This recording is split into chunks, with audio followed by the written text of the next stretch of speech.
Ça, c'est les couteaux de l'arrière-grand-père de ma femme.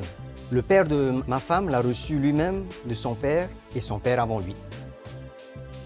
Ils auraient vraisemblablement plus de 300 ans. Ma position en tant qu'artisan aiguiseur rentre totalement dans le mouvement éco-responsable. J'aiguise et je sublime vos lames avec mes connaissances dans l'aiguisage à la pierre.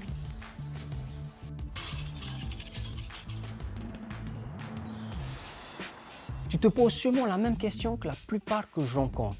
Est-ce que l'aiguisage est réservé à des couteaux haut de gamme, des couteaux de qualité? Ma réponse va être très simple. Un couteau qui ne coupe plus, quelle que soit sa qualité, il ne sert à plus rien du tout. Il faut donc l'aiguiser. La deuxième question que tu dois te poser, c'est est-ce qu'après un service d'aiguisage professionnel, le fil tiendra longtemps?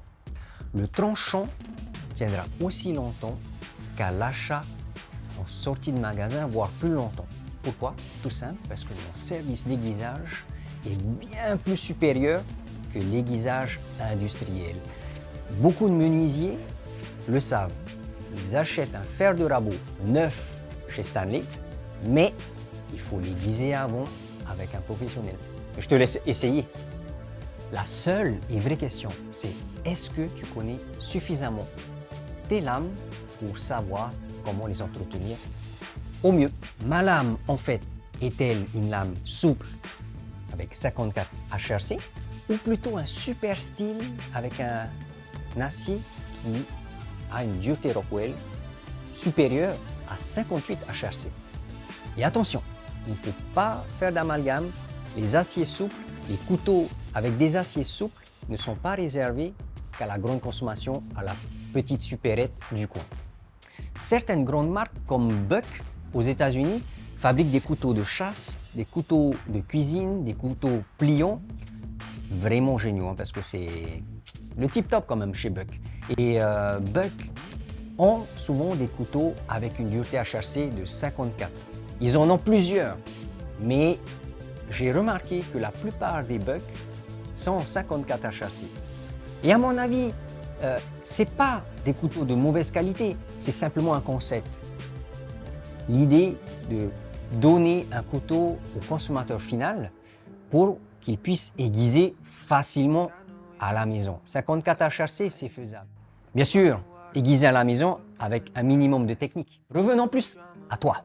Si tu as un couteau japonais dans ta collection de plus de 5000 francs, il y aura de fortes chances qu'il serait plus un couteau super style avec une dureté HRC supérieure à 58. C'est une lame qui tiendra son tranchant pendant 3 ans avec un entretien régulier à la maison. Le stropping au cuir sera préférable.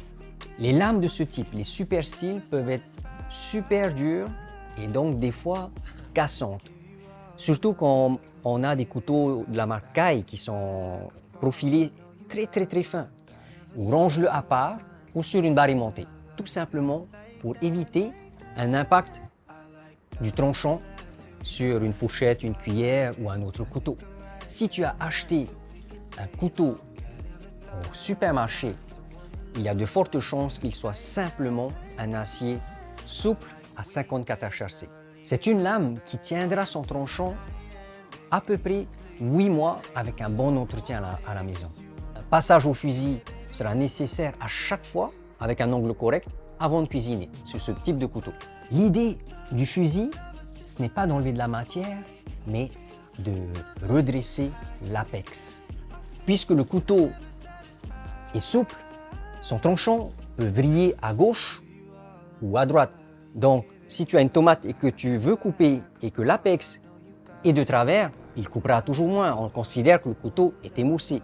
Il faut donc passer sur un fusil pour redresser son tranchant.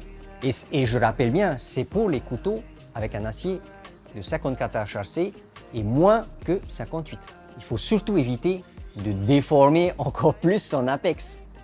Donc taper sur un fusil risque de déformer un peu plus l'apex. Donc attention, pression légère.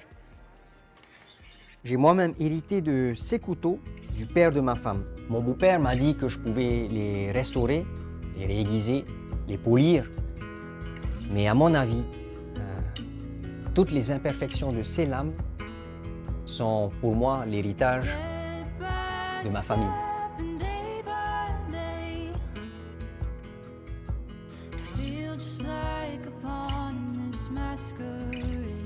Si tu likes ma vidéo avec ce doigt-là, fracasse ton like.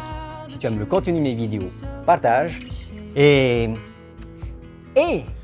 à la prochaine vidéo.